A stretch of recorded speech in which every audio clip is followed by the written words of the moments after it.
Florida isn't always sunshine and flip-flops. The end of December, we were forecast for 2 days of freezing temperatures. Unfortunately, we got 3, and we weren't prepared for that last day. We'll do a walkthrough of the garden and show you the before and after. Welcome to our garden.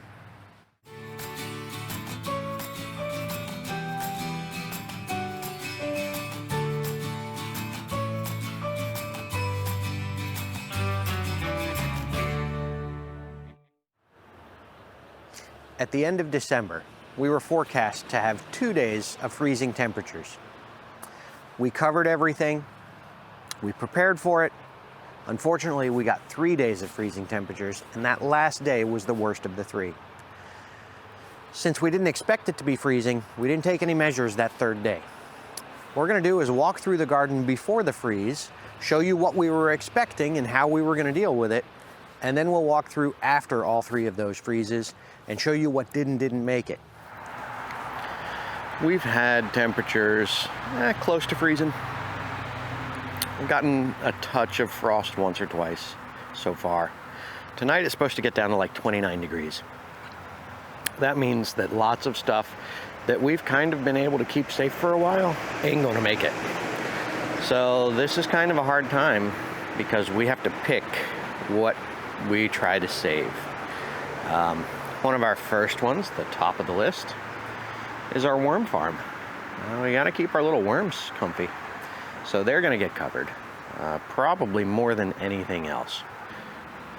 Fortunately, a lot of our plants, particularly the ones that are not in the beds, we chose to be able to withstand 2 things, Florida diseases and frosts. We can't control either of those 100%, so we tried to buy varieties of plants that could handle those. So for example, our little mulberry here, those mulberries can take it down to about 20 degrees for extended periods of time. We've got a little fig tree back over there. That fig tree can get down to like 18 degrees and still be fine, which is awesome because I don't have to worry about those. Our orange trees, although they're a little scraggly, I have to do some major pruning on those this year. So our orange trees, the frosts actually help oranges quite a bit when they go through a frost. They start storing sugar in the fruit. So citrus trees, as long as they can survive the temperatures, which they can usually for a good 8 hours or so, as long as they can survive those temperatures, then they actually get a lot sweeter. So I'm looking forward to those last couple of oranges on that tree because they should be a lot better next week. This bed, we just planted about half of this bed. The rest of this bed we planted a few weeks ago, but it's with very slow growing stuff and stuff that needs the heat, and we haven't had it. So that bed, we're gonna have to protect the entire bed for that one. Otherwise, we've just kind of wasted all of our time. As you can see, all of our little tiny seedlings coming up. We got lots of radishes, some kohlrabi, some lettuce, some carrots. The carrots are all under our little platforms here. So we got to protect that entire bed. This bed, however, is our main source of salads right now. So this one's going to get some extra attention. We're probably going to throw some clear plastic totes over as much of that as we can to try and save all of that. The peas, which only just started doing well, if you look at the bottom of our pea trellis, see that little scraggly yellow one down there? Well, they all kind of started like that for a long time. I think it was just a little too hot when we put them in. But they're doing okay, and they've got some peas on them. But I can't protect something that big on a trellis. So we're gonna be picking some peas and we're gonna see if they make it, but I don't think they will. So I think the peas are gone. Bye peas, sorry. Our Okinawa spinach, we're gonna try and save at least one of those. Our strawberries were actually pretty hard to find this year. So we're gonna do something about those. We've got some zucchini and squash down at the end of this bed here. They're not gonna make it. I'm not gonna bother trying to save those. They are super cold sensitive. So even if I were to cover them, I doubt they're going to survive. So carrots, we got lots of carrots in this bed. They've been very slow, but the couple that we've pulled out have been pretty good. I can see one sticking his little shoulders up above the sand or the soil there, so we need to pull him. We'll get them tonight. The others, we're probably just going to leave in the bed and see how they do. Now my tomatoes is a different story. So what you're looking at here is these little tiny red tomatoes are my sole producing Everglades tomato plant. So if you look at this Everglades, most of it appears to be right here. That's just the bushiest part, so that's what I zoom in on all the time. But if you look down here, right in there, that is the actual base of the Everglades. So what I'm going to do tonight, right before the cold hits, come out and cut all of this off so that I just have basically a stump. And I'm going to try and pull up as much of that stump as I can. If I can get a fair amount of root ball out of that, then I'll throw it in a pot and put it in the garage and see what it does. Now we've also got our cherry tomato here. Our cherry tomato is mostly legs right now because he got a blight and a fungus, but managed to survive and is doing okay. Got a number of tomatoes on him. We've got this guy over here, which is a Rutgers, and the one fruit that had potential split several times, so I'll get to eat about half of that. I can cut the rest away. And then we got these three up here. They're getting dark enough that I think they'll ripen inside. You can see he's still trying to produce fruit though. He's got flowers up there, a couple of little ones, but he's done. He's not gonna make it. I can't save something that large. Now we've also got my Thai chili peppers. I don't actually know what these are. I think they're just plain old Thai bird's eye peppers. We got these from a friend. They're good peppers, but being part of the nightshade family, they're not gonna make it through the evening. I am probably gonna dig up both of our pepper plants and pot them and throw them in the garage. Here's the other one. And you see how many green peppers are on that one, and there's a handful of red ones down there. This one actually had a lot more, but I picked them all. So I'm just waiting for those last couple at the bottom there to turn as red as they can and to hang out as long as they possibly can. Just about everything else in here, too bad, so sad. I'm gonna cover the dill. I love dill. It's been surprisingly difficult to grow for us this year. I expect most of this to be a melted blob of goo tomorrow morning. We'll take some pictures. We had below 32 degrees last night. You can see there's a very unhappy fig tree. Hello crows, don't eat my food. There is the arrowroot. That was green a couple days ago. Oops. We'll work our way over here to the big bed. So we'll start with the pepper. There is Mr. Pepper. Mr. Pepper looks sad. Hopefully his core is still good and I can reuse him. There's the nasturtiums that we tried to save the day before. Toast. Collards look well. Glad to see that. Carrots are a little limpy, but carrots do that. Fortunately, it looks like my dill is excellent, which was one of the ones that I was really worried about, so I'm really glad to see that.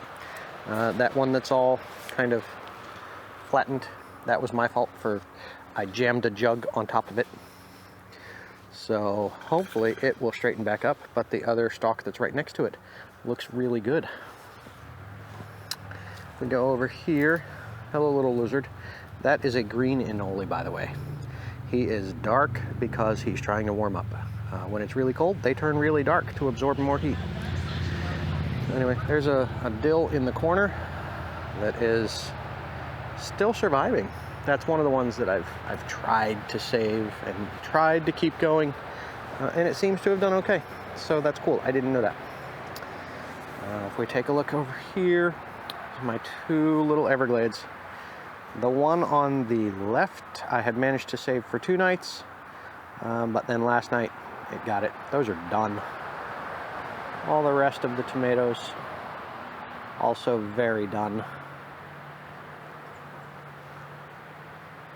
Coriander appears to have done okay. So that'll be cool if I can get some coriander seeds off of that in the future. Go look over here. Strawberries appear to have not minded, which is good. That was one of the other ones we were worried about. We would really like those to be a permanent fixture. They can be perennial down here, although most people treat them as annuals, but I would love for that to be one of our ground covers. We see our Okinawa spinach, which I tried the other day when Daisy had cooked some. It's not great. So I'm not terribly broken up that that's a goner, but our leafy green bed seemed to do quite well. With the exception possibly of the arugula, which is our current favorite. And I can't really tell if that got squished by a blanket or if it got affected by the frost. I think that was just squished by a blanket. So hopefully it will fluff back up in the next couple days. I honestly expected all of these peas to be toast. They have done surprisingly well. Our turnips handled everything quite nicely, and they weren't protected at all, which I expected there. Our kale, some of them seem to have done not quite so great, but they'll probably spring back from that. They're not totally melted. Our Mizuna, I thought was toast this morning. It appears to be coming right back once it's got some sun and heat on it, which is nice. They were all laying down and floppy this morning. And of course, those two little tomatoes are compost. They're gone.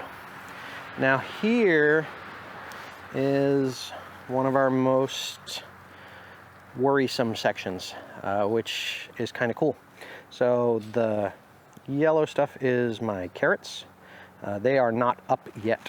So the orange panels, you can use boards. It basically just keeps them moist so that they don't dry out, because that is the hardest thing to do when you get carrots to sprout. But everything else in this bed we planted about a week ago. They popped up, and last night they all got frozen. But they look bigger and better now than they did when I came out this morning even. So they are going gangbusters now that the heat has hit. And by heat, I mean 60 degrees. It's by no means warm, but they're doing really well. I thought we were going to lose all of those. I'm really impressed that we didn't. And here's little tree collards. Tree collards seem fine. Yay! Nasturtium, not so much. Baby moringa plant. Not looking so great. Daisy thinks it'll survive. We'll see. I talked about the fig tree in the previous one. That does not look good to me, but we'll see. They are supposed to drop their leaves. I'm a little worried that it didn't actually drop them, they just froze. I don't know what that's gonna do. We'll find out. And here, sad papaya is very sad. That is probably done. We have another one that's actually worse. I may show you that one in a bit. The rosemary is fine, but if you look in here, we have all this purpley stuff. Did not like it. Daisy, what's this melted purpley stuff? Oh, this is the sweet potato. It's the trailing sweet potato vine. It's the decorative one, so it's a type of Ipomoea. They're annuals. So you mean it was a trailing sweet potato vine? But no, the roots still look good. The plant inside there, the stems look good. And this one, this is Alternantheria, purple prince, or Joseph's coat. They will come back. Yeah, that's not terrible. They will come back. I'm actually surprised your tea plants did as well as they did. And this coleus, it's a 50-50. Yeah. It is definitely an annual, but Roots look like, the stem looks like they're okay. So Yeah, I'm guessing you're losing that one. But 50-50. Yep. Did better than we thought it would. We thought this would go. Daisy may have to tell you what that is. We also have a penta. We have a lot of pentas. I thought they would do much better than they did. They don't look so great. Frost and freezing temperatures, if it's not too bad, really helps out oranges. So those are going to be so much better now when they ripen up. So our two navels, and we've had one that already ripened up and we pulled off. So this one here is probably our next victim. And also that big guy under there. Citrus trees really like a touch of frost and freeze. It makes them concentrate their sugars in the fruit and really sweetens them up, which will be quite nice. We always get better fruit when we have a little bit of frost. As long as it's under 8 hours or so, they take it quite nicely. So there's the status. We spent 2 days protecting the Everglades tomato, the Okinawa spinach, the peppers, the nasturtiums, those kind of things, and we actually got them through. And then yesterday, the forecast was to not be freezing or frosting. We were expected to be like 35-ish, and it definitely got well below 32. I don't know exactly how far below, because we don't have a thermometer out here in the garden yet. That is on our short list of things to add. But yeah, lots of things got affected by that, and because it wasn't supposed to freeze or frost, we didn't protect anything last night. So that's basically 2 days of work protecting this stuff just completely shot because we believed the weather peeps. And we really should know better. They're wrong all the time here. We know there are a lot of places that can't grow anything at all right now. So we are quite thankful that we do have a lot left and that we can continue to grow through the winter, although not as much as we could before. We expect we'll get more freezes throughout the remainder of this winter. Hopefully we'll be more prepared for those.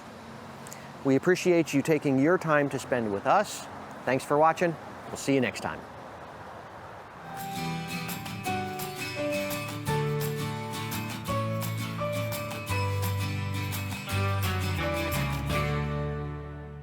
So I just wanted to cover the last thing.